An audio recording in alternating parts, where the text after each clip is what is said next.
En 1950, Alan Turing, el padre de las ciencias de la computación, planteó una pregunta que cambiaría el mundo. ¿Pueden pensar las máquinas? Esta pregunta marcó el inicio de la era de la inteligencia artificial, una era en la que la humanidad aspira a crear una máquina capaz de imitar o incluso superar nuestra inteligencia. El primer paso significativo en este camino fue el proyecto ajedrecista, cuando en 1951 se creó el primer programa de computadora capaz de jugar ajedrez. 5 años después, en la conferencia de Dartmouth, un grupo de científicos anunció oficialmente el nacimiento del campo de la inteligencia artificial, definiéndolo como la ciencia y tecnología de crear máquinas inteligentes. Pasaron décadas de experimentos y descubrimientos. En 1997, el mundo quedó asombrado cuando la supercomputadora IBM Deep Blue derrotó al campeón mundial de ajedrez Garry Kasparov. Fue un momento en que la IA superó al humano en uno de los juegos más intelectuales por primera vez. En 2011, un computador de IBM llamado Watson alcanzó un hito importante. Logró lo que se consideraba imposible. Derrotó a 2 competidores humanos en el juego de televisión Jeopardy. A millones de espectadores que fueron testigos de este evento, Watson demostró una impresionante habilidad para procesar y analizar información, derrotando metódicamente a sus oponentes. Al responder preguntas complejas que confundieron a los competidores, ganó y reclamó el premio de $1 millón. Con una potencia de procesamiento de datos de 500 GB por segundo y 16 teras de memoria RAM, así como acceso a 200 millones de páginas de material de referencia, incluida toda Wikipedia, Watson se convirtió en un símbolo de lo que las modernas computadoras pueden lograr. Watson es parte del desarrollo de sistemas expertos, programas que utilizan lógica formal para trabajar con grandes volúmenes de datos. Un ejemplo reciente son los sistemas expertos médicos, doctores IA, capaces de consultarte sobre problemas médicos con una precisión del 99% directamente en tu smartphone. Tú cuentas los síntomas, el sistema busca en bases de datos de los principales centros médicos del mundo y recopila la información científica más reciente. Luego, te da recomendaciones personalizadas, teniendo en cuenta tus características. De manera similar, ya existen roboabogados y robosecretarios, facilitando la resolución de tareas rutinarias y la organización de asuntos personales. Sí, y también han aparecido perros robots. Además, se han desarrollado chatbots basados en grandes modelos de lenguaje capaces de pasar los exámenes finales de escuelas de negocios, generar código de computadora y escribir poesía. En 2023, una parte significativa del código de computadora fue escrita con la ayuda de herramientas de inteligencia artificial, especialmente usando Copilot. Según GitHub, la inteligencia artificial ya genera alrededor del 40% del código entre los desarrolladores que usan Copilot. Se espera que en 5 años, Copilot pueda escribir hasta el 80% del código. Tras la victoria de Watson en el juego de televisión, algunos analistas expresaron su preocupación sobre el día en que las máquinas superarán a los humanos. Sin embargo, Ken Jennings, quien perdió contra la computadora, bromeó al saludar a nuestros nuevos señores computarizados en su interacción con la prensa. Surge una pregunta. Si Watson pudo vencer en un enfrentamiento directo a participantes experimentados y curtidos del show, ¿qué posibilidades tenemos nosotros, los simples mortales, de resistir ante las máquinas? Jennings bromeó diciendo que él y el segundo participante del show, Brad, se convirtieron en los primeros trabajadores de la industria del conocimiento que perdieron su empleo, gracias a la nueva generación de máquinas pensantes. Sin embargo, al dar la bienvenida a las máquinas pensantes, a veces olvidamos que no podemos acercarnos a una computadora y felicitarla por su victoria. No es posible darle una palmada en la espalda o brindar con ella. No entenderá qué significa. Más aún, Watson ni siquiera sospecha que ganó. Dejando de lado las fantasías de periodistas sensacionalistas y la antropomorfización involuntaria, resulta que Watson es una compleja máquina de cálculo, capaz de buscar datos y realizar cálculos miles de millones de veces más rápido que el cerebro humano, y que carece completamente de autoconsciencia y sentido común. El desarrollo de la inteligencia artificial impresiona en términos de potencia computacional. Sin embargo, la creación de máquinas autónomamente pensantes aún no se ha logrado. Teniendo en cuenta la ley de Moore, según la cual la capacidad de cómputo se ha duplicado cada 2 años durante los últimos 50 años, algunos sugieren que eventualmente las máquinas alcanzarán la autoconsciencia, lo que requerirá que la humanidad esté preparada para este momento y tendrá un impacto significativo en el futuro de la civilización. Por ejemplo, el conocido inventor y futurólogo Ray Kurzweil, un experto en inteligencia artificial, predice la aparición de AGI o inteligencia artificial general para el año 2029. Si te preguntas quién es él o qué tan ingenuo es ese optimismo, aquí tienes una cita. De todas las personas que conozco, Ray Kurzweil es el mejor para predecir el futuro de la inteligencia artificial. Bill Gates. Kurzweil ha estado trabajando en el reconocimiento de patrones, aprendizaje automático y diseño de inteligencia artificial desde la década de 1970. Creó el primer sintetizador musical, el primer escáner de tabletas, la primera máquina lectora para ciegos y fue el primero en enseñar a las computadoras a reconocer el habla humana. Estos son solo algunos de sus logros personales, sin contar su trabajo en Google, IBM y la creación de sus propias empresas exitosas. Ray ha escrito una serie de libros sobre el futuro de la tecnología, incluido un libro con predicciones sobre la singularidad. La singularidad tecnológica es un estado del mundo en el que el progreso tecnológico alcanza un punto más allá del cual se vuelve incontrolable e irreversible. La inteligencia de las máquinas se fusiona con la inteligencia humana. Y todo esto conlleva cambios radicales en la vida de la civilización. Según una de las versiones más populares, propuesta por el matemático y cosmólogo Irving John Wood y llamada explosión de inteligencia, un agente de inteligencia automejorable eventualmente podría entrar en una reacción descontrolada de ciclos de autoperfeccionamiento, con cada nueva generación de IA apareciendo más rápidamente, creando una especie de explosión de inteligencia y finalmente produciendo un superintelecto incomparablemente superior a la inteligencia de toda la humanidad. Hace muchos años, Kurzweil predijo que la singularidad se alcanzaría en 2045. Muchos disputaron esto y pronosticaron fechas mucho más lejanas, pero ahora las predicciones han cambiado. Kurzweil cree que ya para 2029, una computadora podrá pasar la prueba de Turing, un test en el cual, durante un juego de 30 minutos, una persona no puede determinar si está interactuando con una computadora o con otro humano.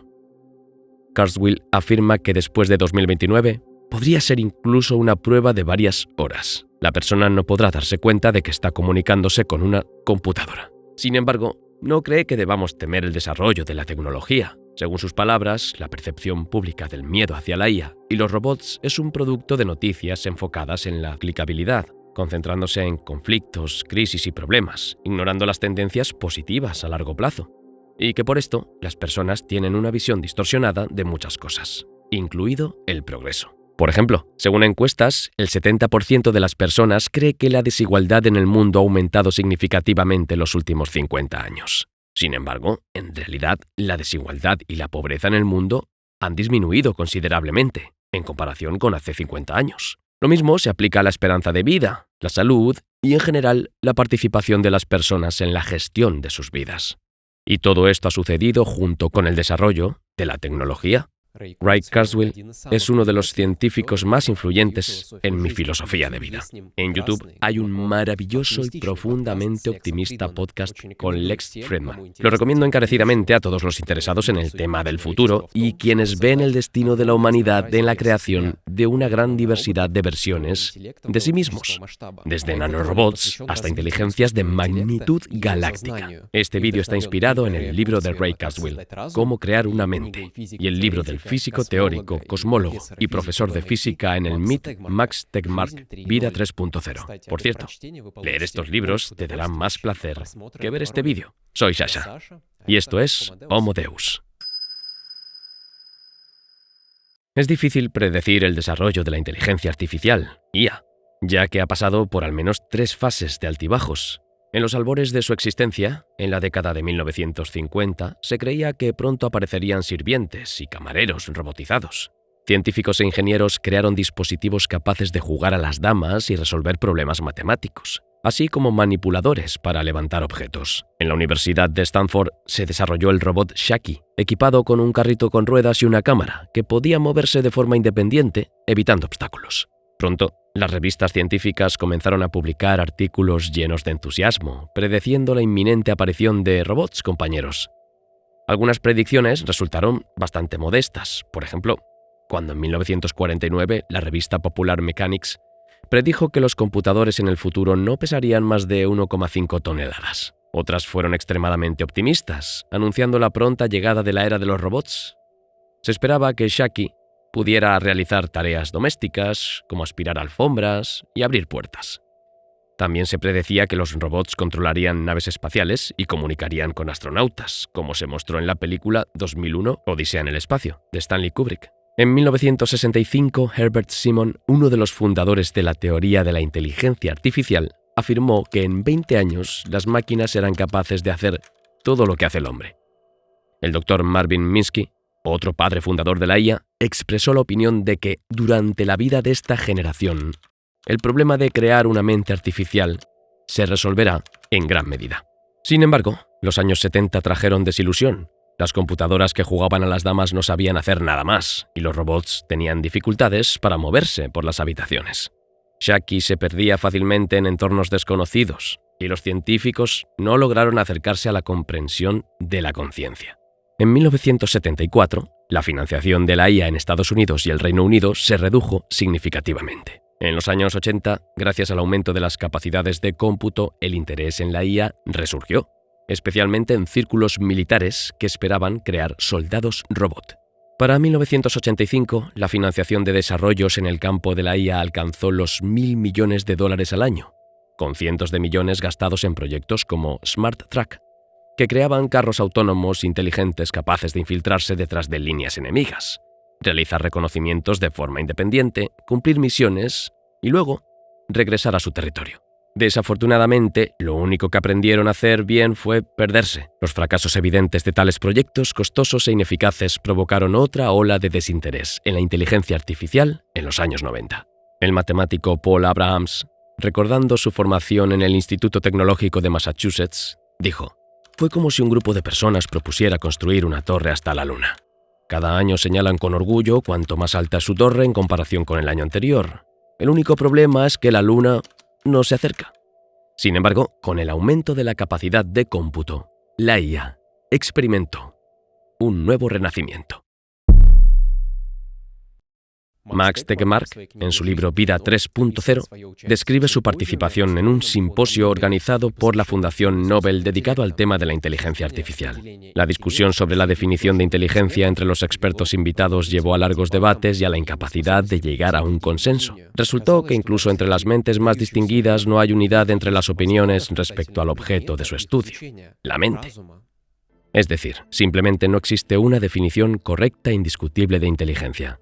En su lugar, hay una lista bastante larga de definiciones en competencia, como el pensamiento lógico, percepción, planificación, creatividad, autoconsciencia, la capacidad para resolver problemas y aprender. Dentro del tema de este vídeo, adoptaremos la definición más amplia y adaptable a futuros cambios, sin limitarnos a las formas existentes de inteligencia.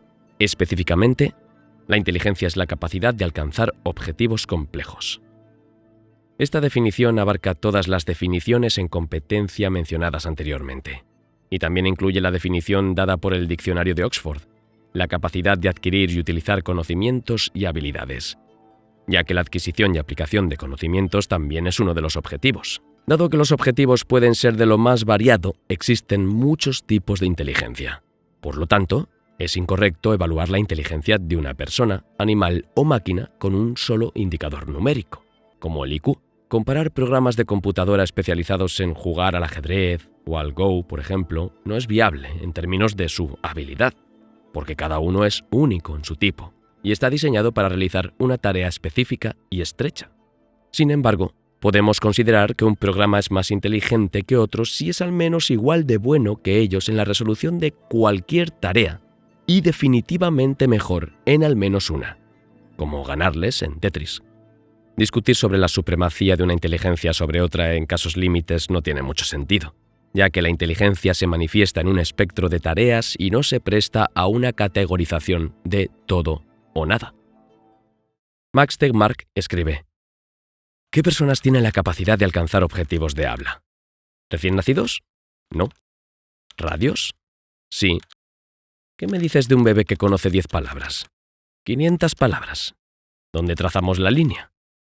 Deliberadamente usé la palabra vaga complejos, porque descubrir dónde trazar la línea entre lo razonable y lo irrazonable no es muy interesante. Sería mucho más útil simplemente aprender a medir el grado de capacidad para alcanzar objetivos para diferentes tipos de tareas. En tal clasificación de la inteligencia es útil diferenciar entre inteligencia dirigida, débil, y amplia, fuerte. El computador de ajedrez Deep Blue de IBM, que destronó al campeón mundial Garry Kasparov, estaba adaptado para alcanzar un objetivo en un área estrecha de tareas. Mientras que, por ejemplo, la tecnología de grandes modelos de lenguaje LLM, representada por ChatGPT y Gemini, muestra éxitos en un espectro más amplio. La inteligencia humana es única en su capacidad para dominar una amplia gama de habilidades y conocimientos. Un niño sano puede aprender prácticamente cualquier cosa en el mundo. En cuanto a la amplitud del espectro de tareas que el cerebro humano puede realizar, aún no tiene igual, aunque en algunas áreas especializadas las máquinas ya nos han superado. El objetivo de la investigación en inteligencia artificial es crear una IA universal o fuerte capaz de alcanzar cualquier objetivo, incluyendo enseñarse a sí misma. Aunque el término inteligencia puede percibirse con una connotación positiva, es importante entender que los científicos e ingenieros lo usan en un sentido absolutamente neutral, refiriéndose únicamente a la capacidad de alcanzar un objetivo específico, sin considerar si consideramos ese objetivo útil o dañino. Lo mismo ocurre con las personas. Una persona inteligente puede ser muy buena ayudando a la gente, mientras que otra puede ser experta en causar daño. Supongamos que tu futuro asistente robot no tiene sus propios objetivos, pero está listo para cumplir cualquier petición suya. Si le pides que prepare una cena italiana, buscará recetas en Internet, comprará los ingredientes y te preparará una excelente cena. Lo llamarías inteligente, aunque el objetivo inicial fue establecido por ti. El robot tomó tu objetivo e incluyó en su lista de subobjetivos, desde pagar las compras hasta cortar el parmesano. Así, el comportamiento inteligente siempre está asociado con la presencia de objetivos. Nosotros, los humanos, tendemos a evaluar la complejidad de las tareas en función de cuánto nos cuestan a nosotros, lo que puede crear una percepción distorsionada de la complejidad de estas tareas para una computadora. Por ejemplo, podemos pensar que multiplicar grandes números es más difícil que reconocer un rostro en una foto, aunque las computadoras nos han superado en matemáticas hace mucho tiempo, y solo en la última década han logrado reconocer rostros a nivel humano. Este fenómeno, conocido como el paradigma de Moravec, está relacionado con el hecho de que la mayor parte de nuestro cerebro está efectivamente ocupada en resolver tareas que nos parecen simples, pero que requieren recursos computacionales significativos. El conocido ingeniero y robótico canadiense Hans Moravec utiliza la metáfora del paisaje de habilidades humanas para ilustrar este fenómeno. Las computadoras son máquinas universales y su potencial cubre uniformemente una variedad infinita de tareas. El potencial de las personas, por el contrario, está concentrado donde el éxito es crucial para la supervivencia, siendo muy débil en áreas más remotas. Imagínense un paisaje de competencias humanas, con valles como la aritmética y memoria mecánica, colinas como ajedrez o prueba de teoremas, y picos montañosos marcados con movilidad, coordinación mano-ojo, interacción social. Con el perfeccionamiento de las computadoras, este paisaje se está llenando de agua.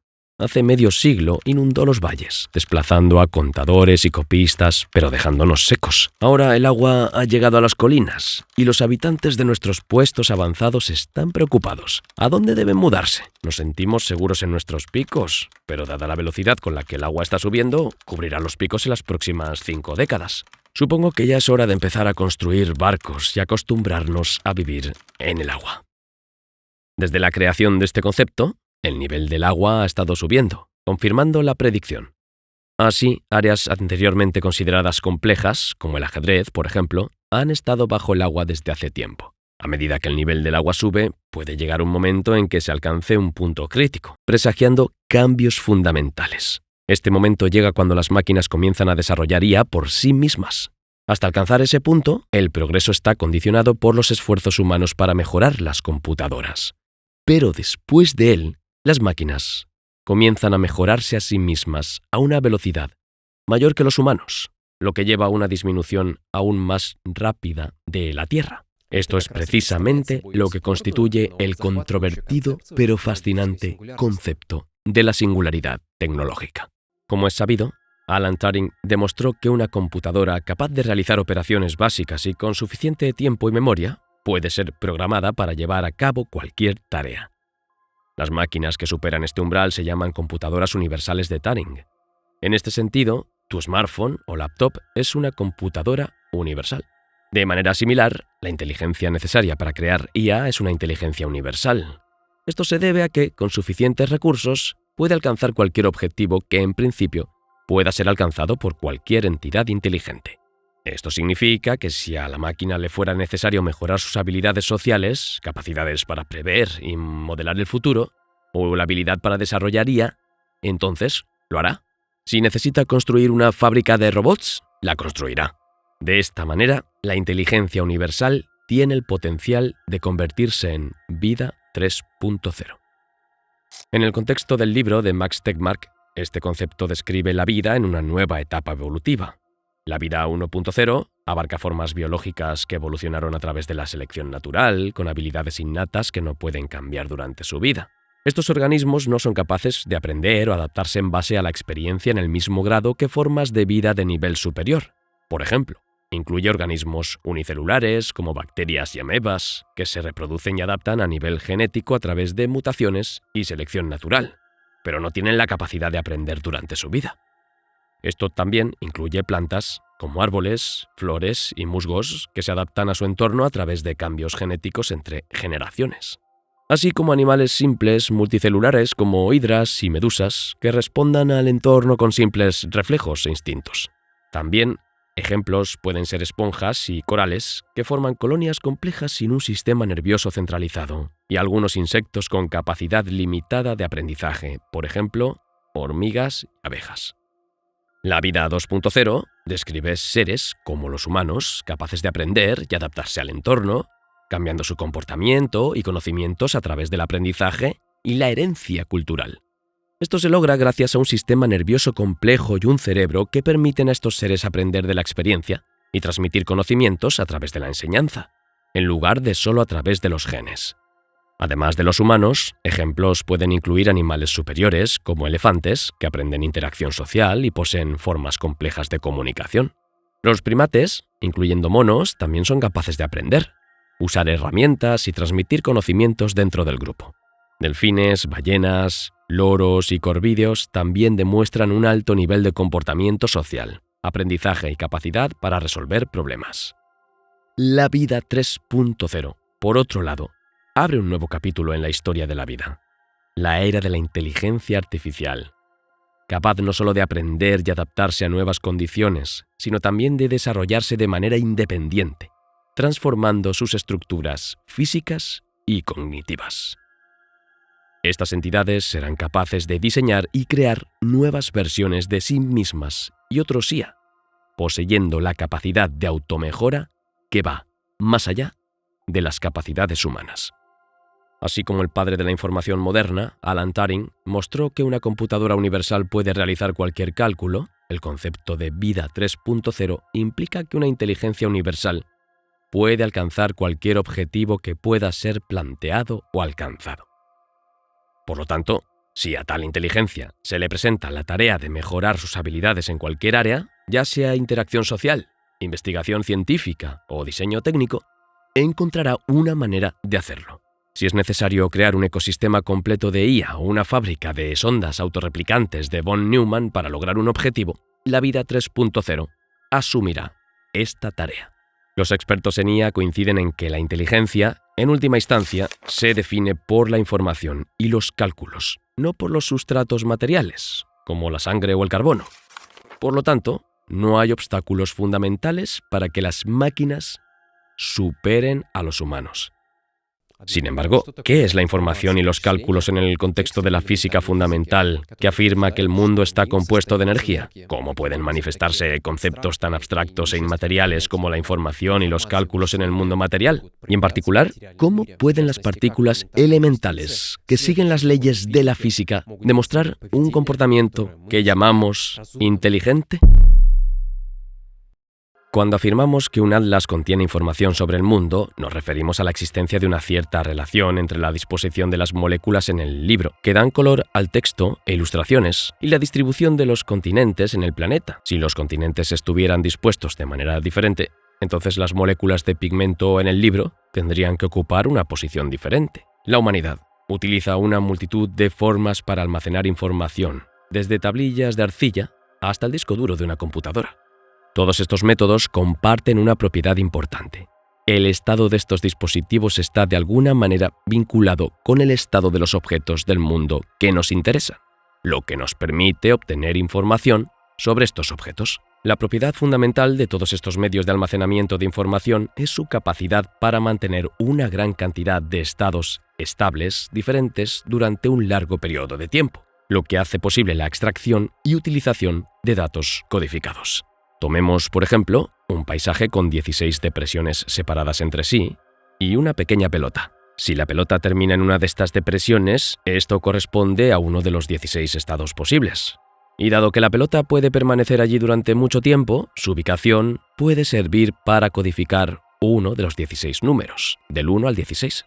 Tal dispositivo de memoria es bastante confiable, ya que es poco probable que las influencias externas puedan desalojar la pelota de la depresión, permitiendo conocer el número almacenado en cualquier momento. Esta estabilidad se explica por el hecho de que se necesita más esfuerzo para mover la pelota fuera de su hueco de lo que podría generar una influencia externa aleatoria. Principios similares pueden implementarse en sistemas más complejos, donde la estabilidad del estado del sistema está condicionada por sus características mecánicas, químicas, eléctricas y magnéticas. Por esta razón, los sólidos tienen muchos estados estables, a diferencia de los líquidos y los gases. Por ejemplo, un grabado en un reloj permanecerá durante muchos años, ya que cambiar la forma del metal requiere una cantidad significativa de energía, mientras que una letra O, creada con humo, desaparecerá en un segundo debido a la facilidad con la que se puede cambiar el orden de las moléculas en un gas. Los dispositivos de memoria son efectivos cuando tienen muchos estados estables para codificar información. Por ejemplo, una pelota a la izquierda puede codificar 4 bits de información correspondiendo a una de las 16 depresiones. Igualmente, 4 bits pueden ser almacenados juntos por 4 pelotas a la derecha, con un bit por cada una. El dispositivo de memoria más simple tiene solo 2 estados estables y puede codificar un bit de información, es decir, 0 o 1. Un dispositivo más complejo es capaz de almacenar 4 bits de información en 16 estados diferentes, teniendo la misma capacidad de memoria que un sistema con 16 estados. Los bits funcionan como átomos de información, es decir, los elementos más pequeños e indivisibles que pueden combinarse para representar cualquier cantidad de datos. Por ejemplo, al escribir la palabra palabra en el teclado, la laptop la convierte en una serie de 7 números de 3 dígitos, codificando cada letra como 8 bits y el color de cada píxel en la pantalla puede ser definido por 32 bits. Dado que los sistemas con 2 estados son más fáciles de producir y gestionar, la mayoría de las computadoras modernas utilizan bits para almacenar información, a pesar de la diversidad de formas que pueden implementarse físicamente. En un DVD, cada bit está representado por la presencia o ausencia de una pequeña depresión en la superficie plástica. En los discos duros, los bits corresponden a diferentes direcciones del campo magnético en una sección determinada. En la memoria RAM de una laptop, cada bit se refleja en un estado específico de electrones en microcondensadores, indicando la presencia o ausencia de carga. Los bits transmitidos pueden moverse muy rápidamente, a veces alcanzando la velocidad de la luz, como el caso de los cables de fibra óptica, donde los bits se transmiten a través de cambios en la intensidad de la luz láser.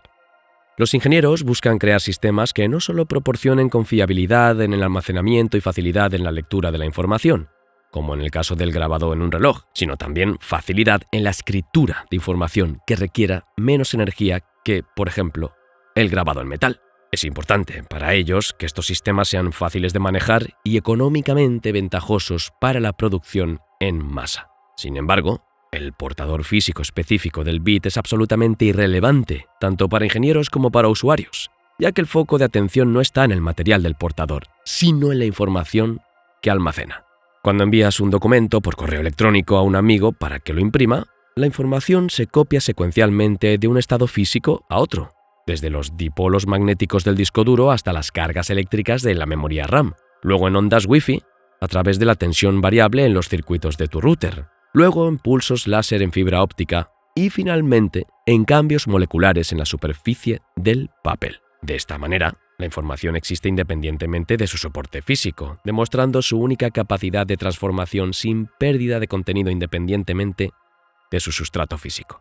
La comprensión de la independencia fundamental de la información de su soporte físico permite a los ingenieros mejorar continuamente los dispositivos de almacenamiento de datos, utilizando las últimas tecnologías sin necesidad de cambiar el software.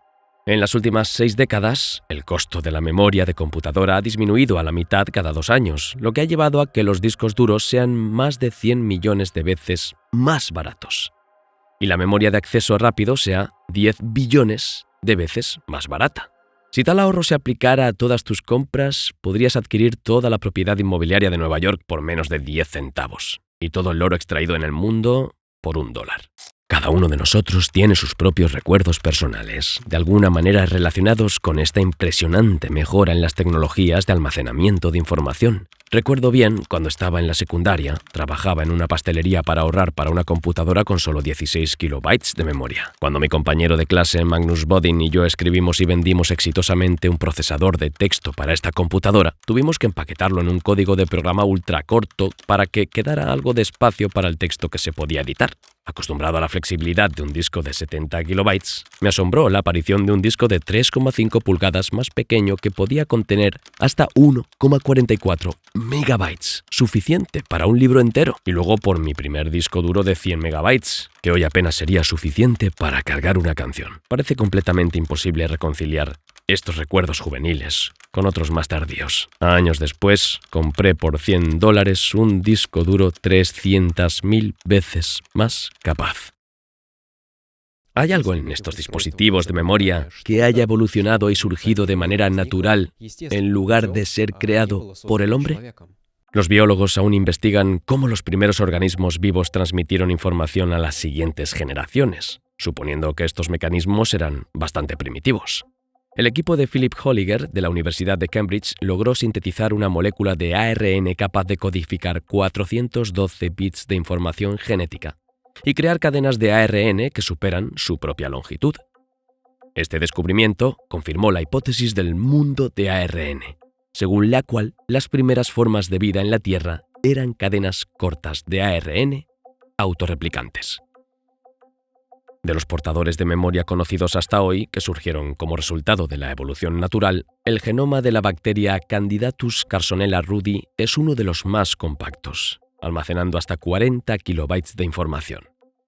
En comparación, el genoma humano contiene alrededor de 1,6 gigabytes, aproximadamente lo mismo que una película descargada de Internet. El genoma de la levadura almacena 12 megabytes, el de la mosca de la fruta, 175. El genoma del arroz pesa 430 megas, el de la gallina, 1 giga.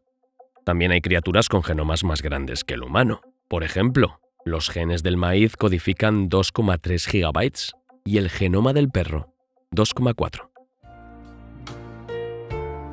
Estos ejemplos ilustran la enorme diversidad en los tamaños de los genomas, reflejando la complejidad y variabilidad de las formas de vida, desde microorganismos hasta plantas y animales. Tu cerebro es capaz de almacenar mucha más información que tu genoma. Eléctricamente, esto es alrededor de 10 gigabytes, dependiendo de la actividad de 100.000 millones de neuronas, o bioquímicamente, alrededor de 100 terabytes, basado en el grado de conectividad de las neuronas en los sinapsis. La comparación de estos volúmenes con la memoria de las computadoras muestra que las máquinas modernas ya superan cualquier sistema biológico en capacidad de almacenamiento de información. Y todo esto a un costo constantemente reducido. El mecanismo de memoria en nuestro cerebro funciona de manera completamente diferente a la memoria de la computadora, no solo en su estructura, sino también en cómo se utiliza. Para acceder a la información en una computadora o disco duro, es necesario conocer la ubicación exacta de los datos, mientras que para obtener información del cerebro, basta con tener una idea aproximada de lo que estás buscando. En la computadora, cada conjunto de bits tiene su propia dirección única, y para acceder a él es necesario especificar esa dirección, similar a cómo buscarías un libro en una biblioteca. En contraste, para buscar información en el cerebro basta recordar palabras clave o imágenes relacionadas, y los datos necesarios emergerán en la conciencia. Este proceso se asemeja al funcionamiento de los motores de búsqueda en Internet, donde es suficiente ingresar una consulta para obtener el resultado deseado. Este tipo de memoria se llama asociativa, ya que la búsqueda de información ocurre por principios de asociaciones y no por una dirección fija. En un famoso artículo de 1982, el físico John Hopfield presentó un modelo que demostraba cómo una red de neuronas interconectadas podría funcionar como una memoria asociativa. Esta idea sigue siendo ampliamente citada hasta hoy, ya que es aplicable a cualquier sistema físico con múltiples estados estables. Por ejemplo, imagina una esfera que puede detenerse en una de dos depresiones en la superficie, y si colocas la esfera cerca de uno de estos puntos, se deslizará por sí misma hacia la depresión más cercana.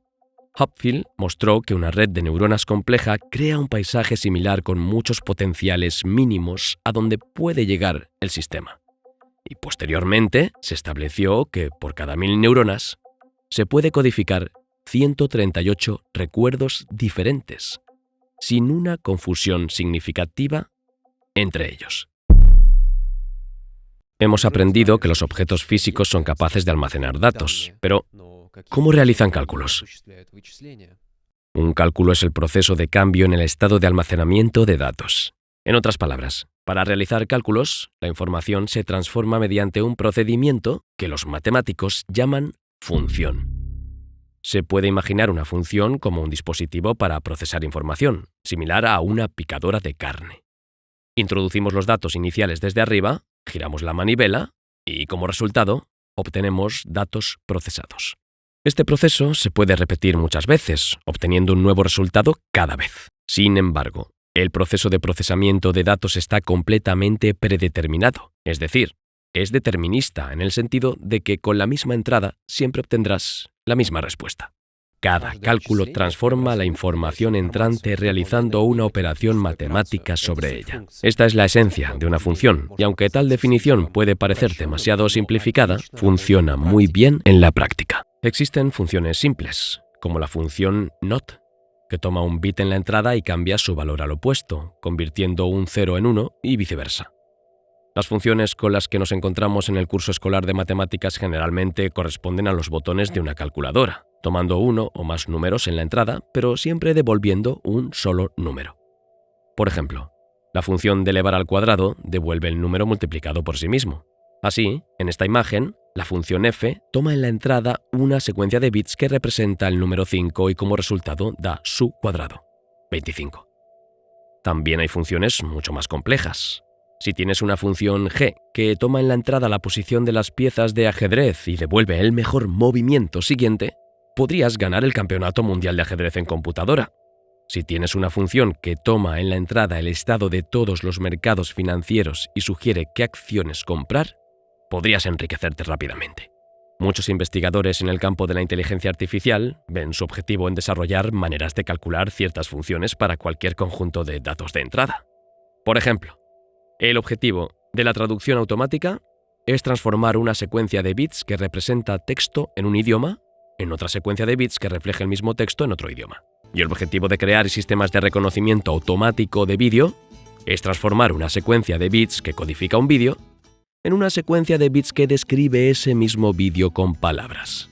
Así, la función h transforma una secuencia de bits que representa un vídeo en una descripción textual correspondiente. Un gato. En otras palabras, la capacidad de calcular funciones complejas permite crear una máquina inteligente capaz de alcanzar objetivos complejos. Esto nos ayuda a entender mejor cómo la materia puede tener mente, es decir, cómo los fragmentos organizados de materia son capaces de procesar funciones complejas. En este contexto, no nos interesa tanto el almacenamiento estático de información como en el caso del grabado de un reloj, sino un estado dinámico, capaz de cambios complejos y controlados, evolucionando del presente al futuro. La estructura de los átomos en tal sistema debe ser más organizada que los sólidos, donde los procesos son generalmente poco interesantes, pero no tan caótica como en los líquidos o gases. Idealmente, si el sistema toma las condiciones iniciales dadas como punto de partida y evoluciona por sí mismo hasta un estado que se puede interpretar como la solución de un problema, entonces podemos decir que el sistema ha calculado nuestra función. Un buen ejemplo de este enfoque puede ser la creación de un sistema simple, pero significativo, de materia no inteligente que realiza la función NAND, conocida como la puerta lógica o el elemento NAND. NAND es una abreviatura de las palabras inglesas not, no, y AND, y, La puerta AND emite 1 solo si en su entrada hay dos unos. NAND hace exactamente lo opuesto. Este sistema toma 2 bits de la entrada y emite un bit en la salida. El resultado es 0 si ambos bits de entrada son 1, y el resultado es 1 en todos los demás casos. La puerta lógica NAND, dado 2 bits A y B en la entrada, calcula el tercer bit C según la regla C igual a 0, si A igual a B igual a 1, y C igual a 1 en cualquier otro caso, y envía el valor del bit C a la salida. Muchos dispositivos físicos diferentes pueden usarse como una puerta NAND. Se puede construir tal sistema con 2 interruptores que cierran un circuito con un electroimán, que se activa solo cuando ambos interruptores están cerrados, en posición ON. Por ejemplo, en este circuito eléctrico, los interruptores A y B corresponden a bits en la entrada con valores de 0 cuando están abiertos y 1 cuando están cerrados. Cuando ambos están cerrados, la corriente que pasa a través del electroimán abre el interruptor C. Podemos colocar otro interruptor debajo del electroimán que el electroimán abrirá al activarse. Interpretando los primeros 2 interruptores como bits de entrada y el tercero como el bit de salida, obtenemos una puerta lógica NAND.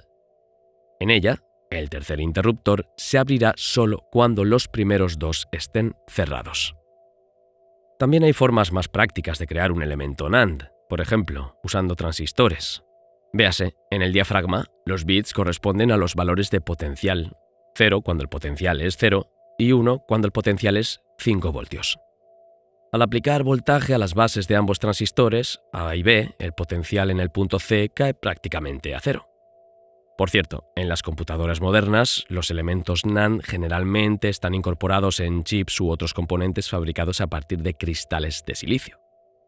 En informática, existe un teorema que afirma que la puerta lógica NAND posee capacidades de cálculo universales. Así que, si tienes suficientes puertas NAND, puedes ensamblar un dispositivo que calcule cualquier cosa que desees.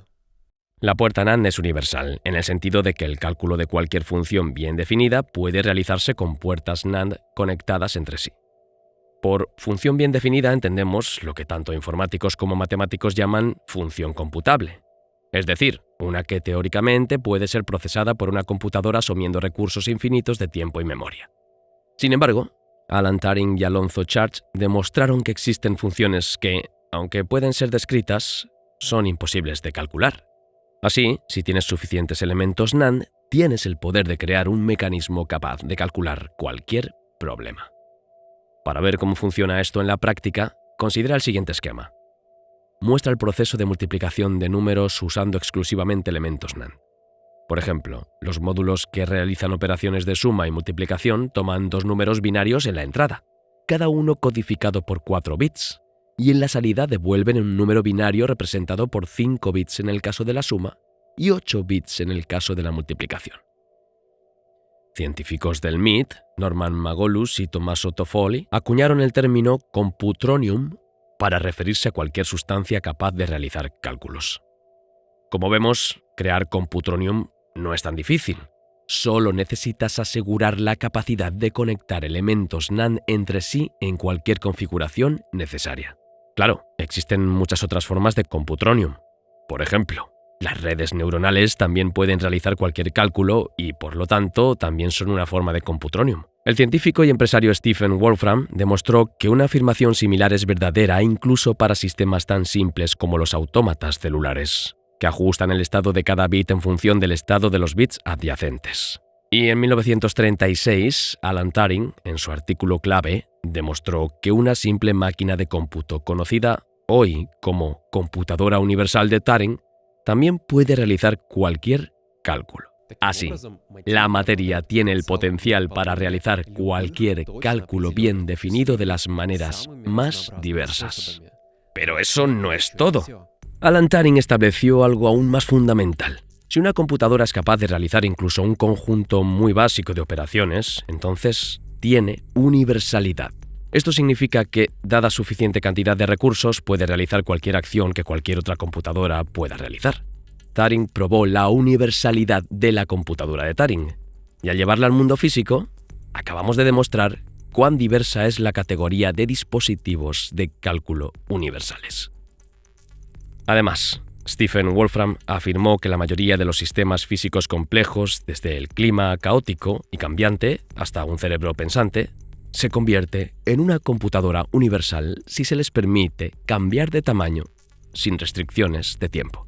Este hecho, es decir, nuevamente, la posibilidad fundamental de realizar los mismos cálculos en cualquier computadora universal, significa que el cálculo, al igual que la información, existe independientemente y vive su propia vida.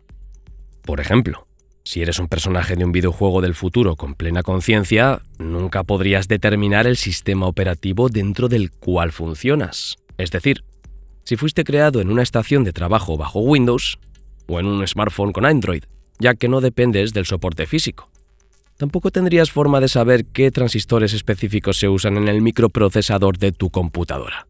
Inevitablemente, esto nos recuerda a la trilogía Matrix, que muestra un ejemplo del concepto de independencia del sustrato. En esta historia, las personas viven en una realidad virtual sin ser conscientes de su verdadera existencia física en un mundo controlado por máquinas.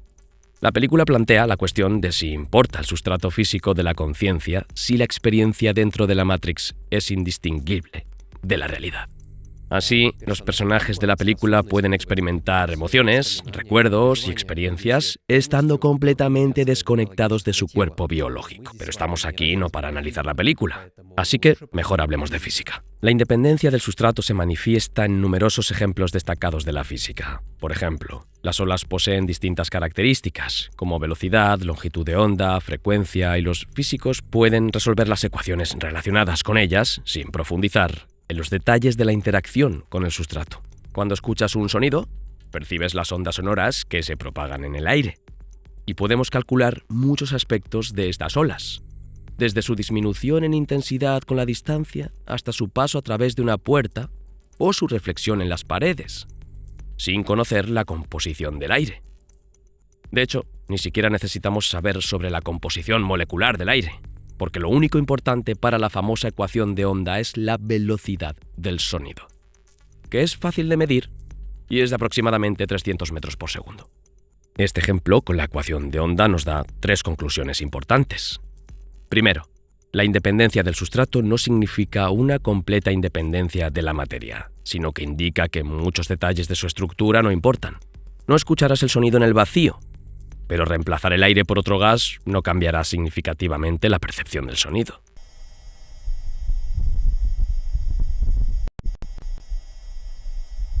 Similarmente, no podrás realizar cálculos sin un portador material, pero cualquier material servirá si se puede organizar en elementos NAND, una red neuronal u otros componentes básicos de una computadora universal. Segundo, los fenómenos independientes del sustrato viven su propia vida, sea cual sea el sustrato. Una ola puede propagarse por la superficie de un lago, aunque las moléculas de agua se muevan solo verticalmente hacia arriba y hacia abajo, similar a los espectadores en un estadio creando una ola. Tercero, a menudo nos interesa precisamente el aspecto del fenómeno no relacionado con su portador físico. A un surfista, por ejemplo, le interesa la altura y la ubicación de la ola, no su composición molecular. Esto es cierto tanto para la información como para los cálculos. Cuando 2 programadores buscan un error en el código, es poco probable que discutan las características de los transistores. Así, nos acercamos a una posible explicación de nuestra pregunta inicial sobre cómo la grosera materia física puede dar origen a algo tan inmaterial y abstracto como la mente y la conciencia. La mente nos parece inmaterial gracias a su capacidad de existir independientemente del portador material. En esencia, el cálculo es una organización específica de átomos en el espacio y tiempo, y lo significativo no es la composición de la materia, sino esta misma organización. La materia en este contexto no juega un papel clave, es decir, la materia actúa como el hardware y la organización como el software. La independencia del cálculo del sustrato demuestra que la inteligencia artificial es posible. La mente no requiere carne, sangre, ni átomos de carbono. Esta propiedad de independencia del sustrato permite a los ingenieros reemplazar continuamente una tecnología en las computadoras por otra más avanzada, sin necesidad de cambiar el software. Este fenómeno se ilustra bien en la historia del desarrollo de tecnologías de almacenamiento de datos. el costo de las operaciones computacionales se reduce a la mitad aproximadamente cada 2 años. Y esta tendencia se ha mantenido durante más de 100 años. Lo que ha llevado a una reducción en el costo de las computadoras, piénsalo, en astronómicos 10 elevado a 18 veces, es decir, 1.000.000 de millones de veces. Aquí hay un gráfico. Demuestra cómo desde 1900 ha crecido el poder adquisitivo de $1.000 en términos de poder de cómputo, medido en flops, es decir, operaciones de punto flotante, por segundo. Operaciones computacionales simples, como cambiar un bit o activar una puerta NAND, sirven como base para estimar este poder.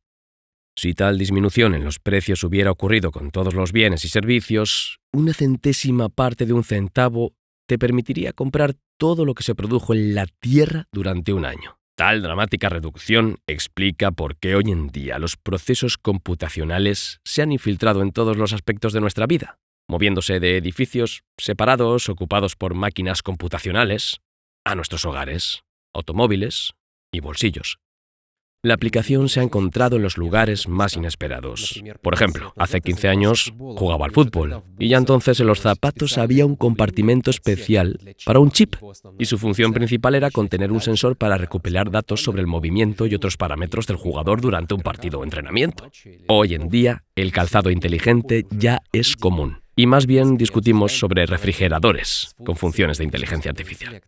Sí, ya existen. Pero, ¿por qué nuestro progreso tecnológico sigue demostrando la misma regularidad en el doblaje de la productividad, siguiendo una trayectoria que los matemáticos definen como crecimiento exponencial? La razón no reside solo en la miniaturización de los transistores según la ley de Moore, sino también en el desarrollo general de las tecnologías computacionales, así como en muchas otras áreas, desde la secuenciación del genoma hasta la tomografía cerebral. Ray Kurzweil describe este proceso como la ley del rendimiento acelerado. En la naturaleza, vemos un patrón similar de doblaje regular, impulsado por el hecho de que cada nueva etapa se basa en los resultados de la anterior. Un ejemplo de este crecimiento exponencial es el desarrollo del embrión después de la concepción, cuando la cantidad de células se duplica cada día. De manera similar, según la teoría de la inflación, nuestro universo en el inicio de su existencia se expandió exponencialmente, duplicando su tamaño en intervalos de tiempo iguales. En el ámbito tecnológico, vemos lo mismo. Los logros de una generación de tecnologías sirven como base para el desarrollo de la siguiente generación, que es 2 veces más potente que la anterior, promoviendo un ciclo de doblaje constante. Sin embargo, hay preocupaciones de que esta tendencia al doblaje pueda acercarse a su límite. A pesar de que la miniaturización de los transistores ya se enfrenta a limitaciones físicas, Ray Kurzweil sostiene que la ley de Moore es solo un ejemplo particular de un panorama de progreso más general. Ray señala que la ley de Moore es la manifestación no de un primero, sino de un quinto paradigma tecnológico que lleva el crecimiento exponencial al ámbito de las tecnologías computacionales. Cada vez que se alcanza el límite de una tecnología, se reemplaza por la siguiente, más avanzada, lo que permite mantener el crecimiento exponencial. Por ejemplo, el reemplazo de tubos de vacío por transistores de semiconductores y luego por circuitos integrados muestra cómo avanzamos a nuevas generaciones de tecnologías cuando las anteriores alcanzan sus límites. A pesar de la incertidumbre sobre qué nueva tecnología tomará la delantera, una cosa es clara. Aún estamos lejos de alcanzar los límites fundamentales establecidos por las leyes físicas en la capacidad de la materia para realizar cálculos.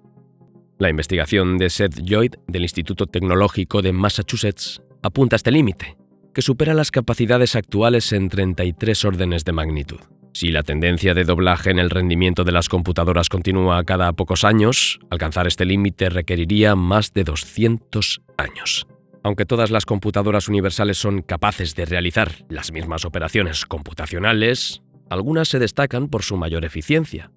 Por ejemplo, para realizar millones de multiplicaciones, no se necesita 1.000.000 de dispositivos diferentes que realicen multiplicaciones con transistores individuales. Basta con un solo dispositivo capaz de ser utilizado repetidamente con la gestión adecuada del flujo de datos.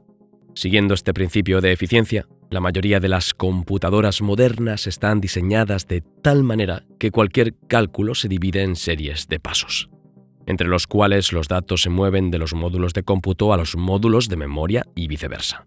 Este enfoque de la arquitectura de computadoras fue establecido a mediados del siglo XX por los pioneros de la informática, entre ellos Alan Turing, Konrad Zuse, Presper Eckert, John Mauchly y, por supuesto, John von Neumann. Una característica de esta arquitectura es el almacenamiento en memoria no solo de los datos del usuario, sino también del software que regula el procesamiento de datos. El procesador central en cada etapa determina qué operaciones deben realizarse con los datos. Un elemento de memoria separado, llamado contador de programa, rastrea el orden de ejecución de las operaciones, avanzando automáticamente a la siguiente instrucción. Las computadoras modernas pueden acelerar el proceso de cálculo mediante el procesamiento paralelo de datos, reutilizando los mismos bloques de cómputo. Si una tarea se puede dividir en partes independientes, estas se pueden procesar simultáneamente en diferentes dispositivos. La paralelidad en los cálculos se demuestra específicamente en el caso de las computadoras cuánticas. El físico teórico David Deutsch, uno de los pioneros de los cálculos cuánticos, afirma que una computadora cuántica distribuye la información disponible entre un número incontable de copias de sí misma en todo el multiverso, permitiendo así resolver tareas increíblemente rápido. Aunque la implementación comercial de las computadoras cuánticas aún no se ha logrado, se invierten cientos de millones de dólares en ellas, ya que prometen una revolución en áreas como la criptografía y el entrenamiento de redes neuronales, y también pueden modelar eficientemente sistemas cuántico-mecánicos, incluyendo átomos, moléculas y nuevos compuestos, reemplazando los experimentos tradicionales en laboratorios químicos. Aunque incluso la calculadora más simple me supera en velocidad de cálculos aritméticos, nunca mejorará su rendimiento, ni en velocidad de cálculo ni en precisión. No importa cuánto practique, la calculadora no es capaz de aprender. Cada vez que se activa la función de extracción de raíz cuadrada, repite las mismas acciones sin cambios.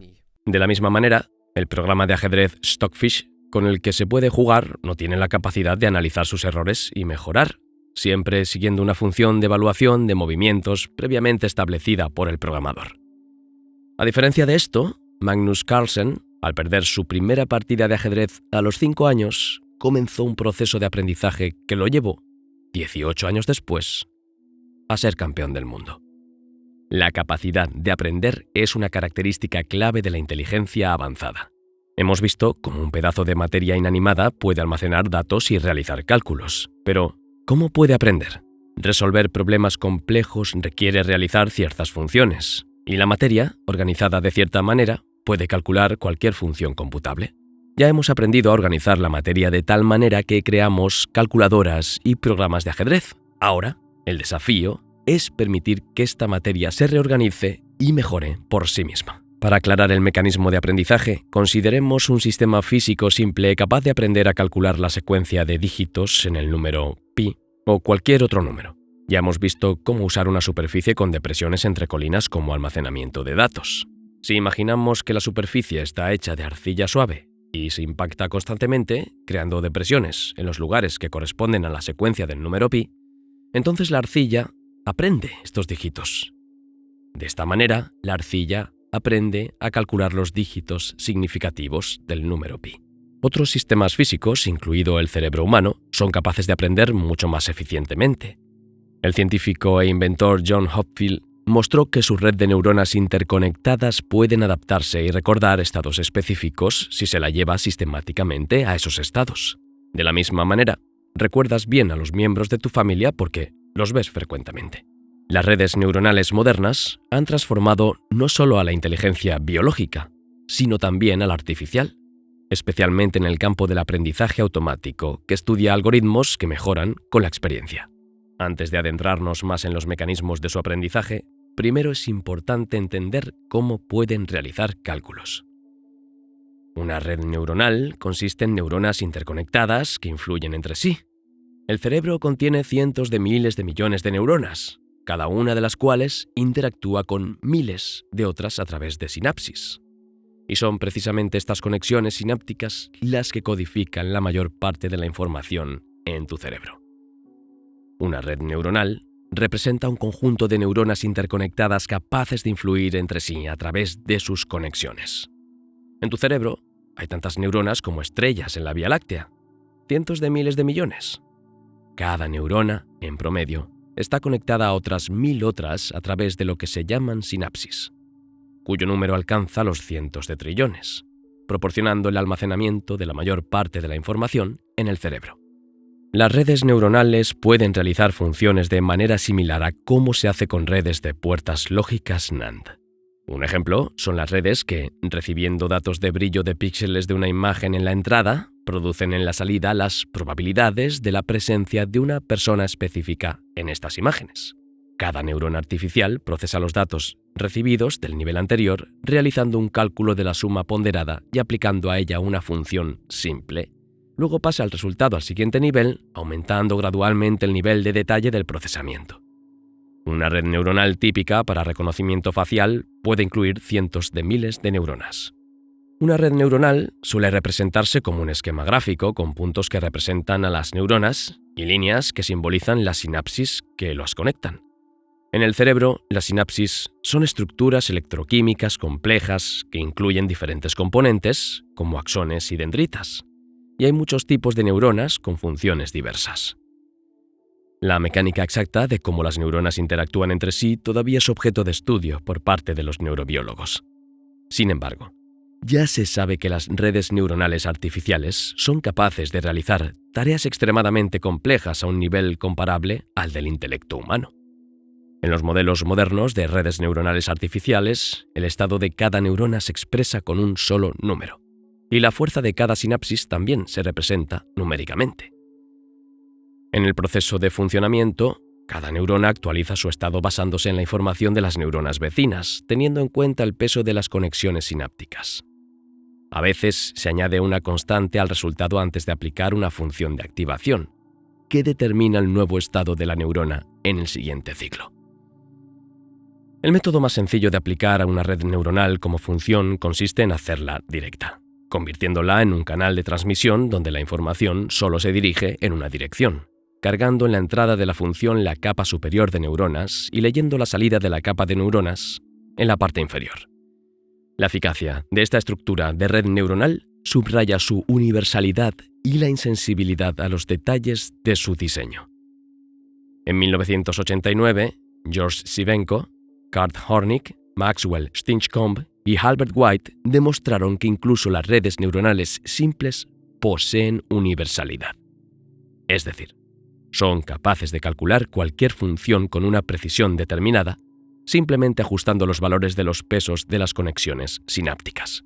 Esto indica que la complejidad de las neuronas biológicas surgió no por necesidad, sino por un esfuerzo hacia una mayor eficiencia, ya que la evolución, a diferencia de los ingenieros humanos, no recibe recompensas por la simplicidad y claridad de las construcciones propuestas. Es realmente asombroso cómo mecanismos tan simples son capaces de realizar tareas de complejidad arbitraria. ¿Cómo es posible realizar multiplicaciones cuando solo tienes disponible la creación de medias ponderadas y la aplicación de una función específica? Si te interesa cómo funciona, aquí tienes una ilustración de Vida 3.0, que muestra cómo 5 neuronas pueden multiplicar 2 números y una neurona puede multiplicar 3 bits. Max Tegmark escribe: aunque puedes demostrar teóricamente la capacidad de calcular cualquier cosa con una red neuronal arbitrariamente grande, tu demostración no dice nada sobre si es posible hacerlo en la práctica con una red de un tamaño razonable. De hecho, cuanto más lo pensaba, más me sorprendía que las redes neuronales realmente funcionaran tan bien. Imagina que tienes la tarea de clasificar fotografías en blanco y negro de resolución megapíxel, separándolas, por ejemplo, en categorías gatos y perros. Dado que cada uno de los millones de píxeles puede tener uno de los 256 valores posibles, el número total de imágenes posibles alcanza 256 elevado a 1.000.000, y para cada una de ellas es necesario determinar la probabilidad de presencia de un gato. Esto significa que la función correspondiente, que relaciona imágenes con probabilidades, se define por una lista de 256 elevado a 1.000.000 de elementos, lo que supera el número de átomos en el universo conocido. Sin embargo, las redes neuronales con miles o millones de parámetros manejan estas tareas con sorprendente eficacia. Pero, ¿Cómo? ¿Cómo pueden las redes neuronales ser tan económicas, requiriendo tan pocos parámetros para su funcionamiento? Después de todo, se puede demostrar que una red neuronal lo suficientemente compacta como para caber en nuestro universo fracasaría grandiosamente en el intento de aproximar casi todas las funciones, teniendo éxito solo en una parte ridículamente pequeña de todas las tareas computacionales que podrías esperar que resuelva. Max Tegmark, en colaboración con Henry Lin y David Rolnick, escribió un artículo en el que llegaron a una conclusión sorprendente. La pregunta de por qué las redes neuronales funcionan tan bien no puede resolverse solo con métodos matemáticos, porque una parte significativa de esta solución pertenece a la física. Descubrimos que la clase de funciones que conocemos gracias a las leyes de la física y que de hecho nos hicieron interesarnos en los cálculos es asombrosamente estrecha, porque por razones que aún no entendemos completamente. Las leyes de la física son sorprendentemente simples. Además, la pequeña parte de las funciones que las redes neuronales pueden calcular es muy similar a la pequeña parte que la física nos hace interesantes. También continuamos trabajos anteriores, demostrando que las redes neuronales de aprendizaje profundo son mucho más eficientes que las superficiales para muchas de estas funciones de interés. La simple tarea de multiplicar n números requiere un colosal 2n neuronas para una red con una sola capa y solo alrededor de 4n neuronas en una red profunda. Esto ayuda a explicar no solo el entusiasmo creciente entre los investigadores de IA hacia las redes neuronales, sino también por qué la evolución necesitó redes neuronales en nuestro cerebro. Si un cerebro capaz de prever el futuro ofrece una ventaja evolutiva, debe desarrollarse una arquitectura computacional adecuada para resolver, precisamente, esos problemas computacionales que surgen en el mundo físico. Ahora que hemos comprendido los principios de cómo funcionan las redes neuronales, volvamos a la pregunta de cómo pueden aprender y cómo pueden mejorar sus capacidades computacionales actualizando solo el estado de sus sinapsis. El psicólogo canadiense Donald Hebb, en su obra fundamental de 1949, La organización del comportamiento, afirmó que la conexión sináptica entre dos neuronas que se activan frecuentemente juntas se vuelve más fuerte con el tiempo. Es decir, su conexión sináptica se refuerza gradualmente, entrenándolos para activarse uno al otro. Esta idea ha sido popularizada como lo que se dispara junto, se conecta junto. A pesar de que estamos lejos de comprender completamente los mecanismos de aprendizaje en el cerebro humano, incluso estos principios fundamentales pueden explicar cómo las redes neuronales se entrenan en una serie de casos interesantes. John Hopfield presentó un ejemplo del uso de la regla de Hebb, que permitió a su simple red neuronal artificial retener recuerdos complejos a través de la repetición del proceso. Este método de exponer información para el aprendizaje a menudo se llama entrenamiento de la red neuronal. En los sistemas IA modernos, basados en redes neuronales artificiales, la regla de Hebb a menudo se reemplaza por técnicas más complejas, como el método de retropropagación del error o el descenso del gradiente estocástico. Sin embargo, el principio básico permanece sin cambios. Existe una regla determinista simple, similar a una ley de la física, según la cual las sinapsis se actualizan con el tiempo. Sorprendentemente, siguiendo esta simple regla y utilizando conjuntos de datos extensos en el proceso de entrenamiento, una red neuronal puede ser entrenada para realizar cálculos extremadamente complejos. La mayoría de las computadoras digitales aumentan su eficiencia descomponiendo una tarea en muchos pasos, reutilizando los mismos módulos de cálculo. De manera similar, actúan las redes neuronales artificiales y biológicas. En el cerebro existen áreas que actúan como redes neuronales recurrentes. La información en ellas puede circular en diferentes direcciones, permitiendo que lo que anteriormente era una salida se convierta en una entrada en la siguiente etapa. Esto las diferencia de las redes con transmisión directa de señales. La red de puertas lógicas en el procesador de una computadora también es recurrente en este sentido. Continúa trabajando con información ya procesada, al mismo tiempo que recibe nuevos datos, lo que influye en los cálculos actuales y determina cómo se producirán nuevos datos. De manera similar, la red neuronal en tu cerebro es recurrente, ya que recibe información de los ojos, oídos y otros órganos sensoriales, permitiendo que esta información influya en los cálculos actuales, que a su vez determinan cómo se moverán tus músculos y cuerpo.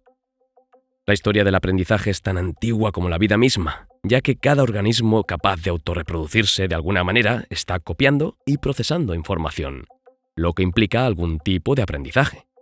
En la era que podríamos llamar vida 1.0, los organismos no tenían la capacidad de aprender durante su vida individual.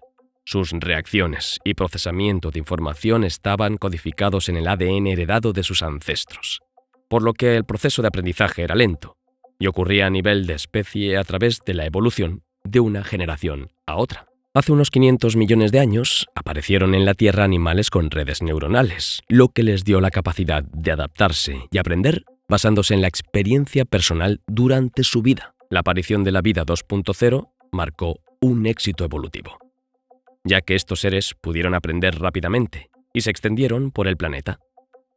Con el tiempo, las capacidades de aprendizaje de la vida mejoraron a una velocidad cada vez mayor. Un tipo de primate logró adaptarse tan completamente al aprendizaje que dominaron el uso de herramientas. Desarrollaron la capacidad de hablar. Comenzaron a construir sociedades que se extendieron por todo el mundo. Esta sociedad se convirtió en sí misma en un sistema capaz de recordar, calcular y aprender, haciéndolo todo a una velocidad cada vez mayor, ya que cada nueva invención generaba la siguiente.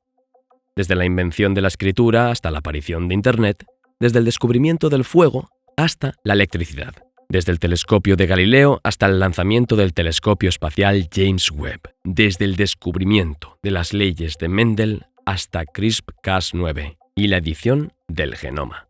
¿Qué añadirán los futuros historiadores a esta lista de innovaciones que aceleran el proceso de aprendizaje? La respuesta se sugiere por sí misma: la inteligencia artificial.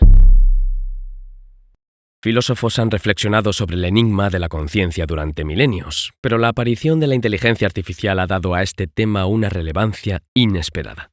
¿Deberíamos otorgar derechos a las mentes artificiales? ¿Depende la concesión de derechos directamente de la capacidad de la IA para comportarse y experimentar sentimientos conscientemente, como sufrimiento o alegría?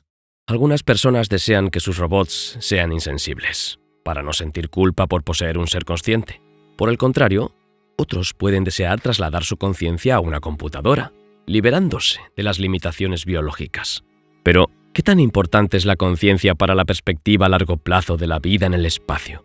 Si los avances tecnológicos permiten que la vida inteligente prospere en el universo durante miles de millones de años, ¿cómo podemos estar seguros de que esta vida permanecerá consciente y capaz de experimentar conscientemente lo que sucede? De lo contrario, ¿no se convertiría todo en la misma obra descrita por el físico Erwin Schrödinger? Interpretada ante filas vacías de asientos, no existe para nadie y ¿no sería más correcto hablar de ella como inexistente? Los debates sobre la conciencia a menudo generan más emociones que conclusiones racionales, debido a la incapacidad de los participantes para entenderse entre sí debido a diferentes definiciones de conciencia. Max Tegmark utiliza una definición amplia. Incluye todas las definiciones existentes y no se limita a formas biológicas. La conciencia son experiencias subjetivas. Esto significa que si experimentas cualquier sentimiento, entonces tienes conciencia. Esta definición no menciona comportamiento, percepción, autoconciencia, emociones o atención. Según esta definición, una persona es consciente incluso mientras duerme. De manera similar, cualquier sistema que experimente dolor se considera consciente, incluso si no puede moverse. Este enfoque deja abierta la posibilidad de que exista conciencia en sistemas artificiales, incluso si solo existen como software, sin un cuerpo físico. También subraya la imposibilidad de omitir la conciencia a través de la atención. Yuval Noah Harari, en su libro Homo Deus, Breve Historia del Mañana, argumenta que, si un científico se propone afirmar que las referencias a experiencias subjetivas son inapropiadas en la ciencia, entonces también debe, sin referirse a experiencias subjetivas, demostrar la inadmisibilidad de la tortura o la violencia. Sin tal referencia, cada uno de nosotros se considera como un conjunto de partículas elementales moviéndose de acuerdo con las leyes de la física, y entonces no está claro cómo pueden ser inadmisibles ciertas acciones. Uno de los investigadores más diligentes del tema de la conciencia es el filósofo David Chalmers, con su invariable sonrisa y chaqueta de cuero. Ha recopilado datos de más de 20.000 trabajos dedicados al tema de la conciencia y ha concluido que en ningún otro campo los esfuerzos de tantos científicos han resultado en tan poco común acuerdo. Es decir, afirmaciones aceptadas por todos.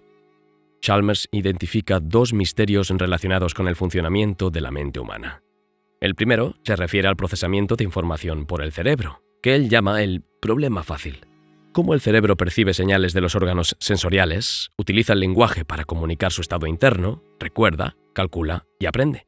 Estas preguntas son complejas, pero se refieren a la inteligencia, no a la conciencia.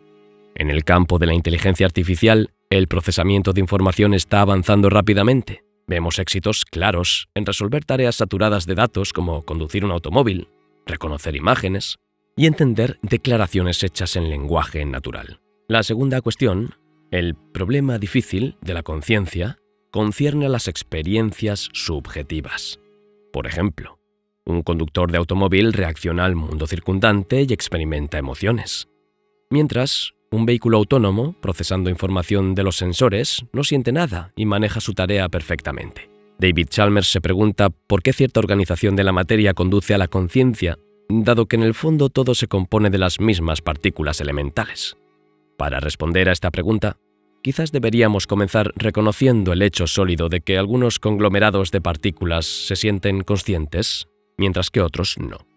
Esto nos lleva a 3 preguntas clave. 1. ¿Qué características físicas distinguen a los sistemas con conciencia de los inconscientes? 2. ¿Cómo las propiedades físicas determinan la calidad de las sensaciones, como la percepción del color o la experiencia del dolor? Y 3. ¿Por qué algunos cúmulos de materia se vuelven conscientes mientras que otros no? El especialista en informática Scott Aronson, anteriormente en el MIT, bromeó llamando la primera de estas preguntas clave el problema bastante difícil, siguiendo el ejemplo de David Chalmers. Además, las otras 2 preguntas fueron nombradas el problema aún más difícil y el problema verdaderamente difícil. Es importante aceptar la posibilidad de crear una teoría científica que responda a preguntas sobre la conciencia.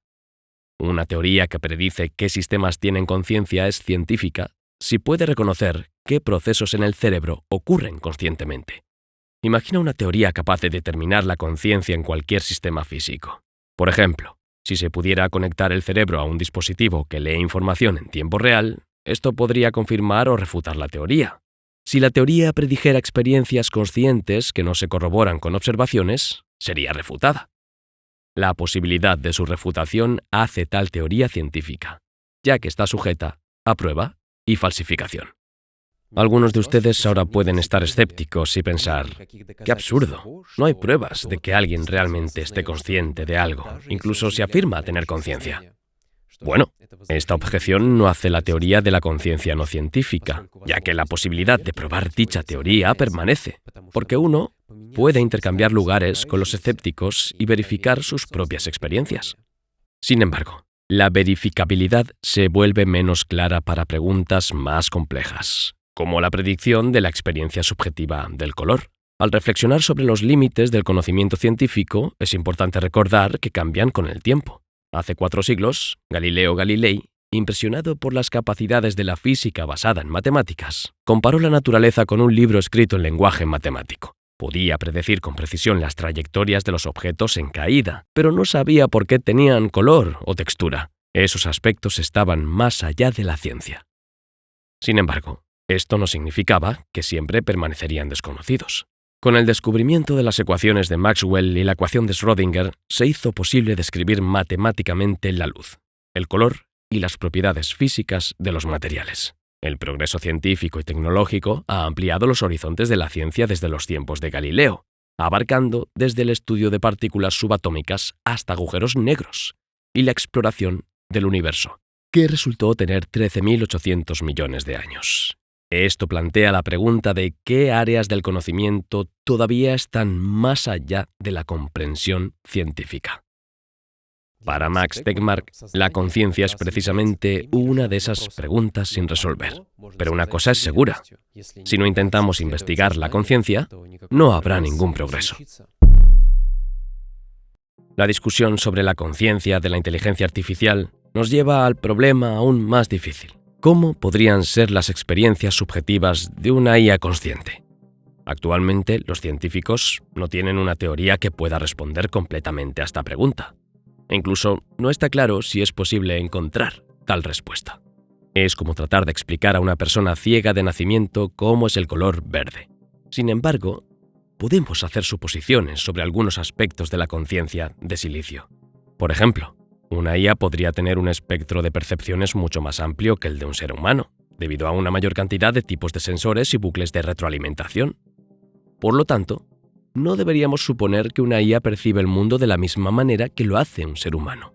Además, una inteligencia artificial empaquetada en un volumen comparable al cerebro humano podría procesar información mucho más rápido, ya que las señales electromagnéticas viajan a la velocidad de la luz. Es decir, millones de veces más rápido que las señales que viajan a lo largo de las neuronas. Sin embargo, cuanto mayor es el tamaño de una IA, más lento calcula debido al tiempo necesario para transmitir señales entre sus partes.